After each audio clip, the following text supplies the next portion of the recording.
Attuvassery A P Ramakrishnan public library and research സെന്ററിന്റെ 12ാമത് വാർഷികവും കിങ്ങിണിക്കൂട്ടം ദ്വിദിന ക്യാമ്പും 2025 മെയ് 9, 10 വെള്ളി ശനി തീയതികളിൽ ലൈബ്രറി അങ്കണത്തിൽ വെച്ച് നടത്തുവാൻ തീരുമാനിച്ചിരിക്കുകയാണ്. വാർഷികാഘോഷങ്ങളുടെ ഉദ്ഘാടനം മെയ് 9 വെള്ളിയാഴ്ച രാവിലെ 10 മണിക്ക് ജില്ലാ പഞ്ചായത്ത് മെമ്പർ ശ്രീമതി ആർ രശ്മി നിർവഹിക്കുന്നതാണ്. 10-ാം തീയതി വൈകിട്ട് 6 മണിക്ക് നടക്കുന്ന സാംസ്കാരിക സമ്മേളനത്തിന്റെ ഉദ്ഘാടനം ശ്രീ സി ആർ മഹേഷ് MLA-യും മുഖ്യപ്രഭാഷണം അഡ്വക്കേറ്റ് പി ഐഷാക്കുട്ടിയും നിർവഹിക്കുന്നതാണ്.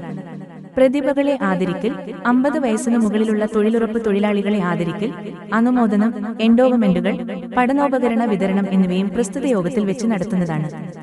ഈ പരിപാടികളെ സാന്നിധ്യം കൊണ്ട് ധന്യമാക്കുവാൻ ലൈബ്രറി കൗൺസിലിന്റെ ഭാരവാഹികൾ, സാമൂഹിക സാംസ്കാരിക സാഹിത്യരംഗത്തെ പ്രമുഖർ തുടങ്ങിയവർ എത്തിച്ചേരുന്നു. നമ്മുടെ ലൈബ്രറിയുടെ വാർഷികാഘോഷം മുൻവർഷങ്ങളിലെ പോലെ നാടിന്റെ അക്ഷരോത്സവമാക്കി മാറ്റുവാൻ ഏവരുടെയും ആത്മാർത്ഥമായ സഹായ സഹകരണങ്ങൾ ഉണ്ടാകണമെന്ന് അഭ്യർത്ഥിക്കുന്നു.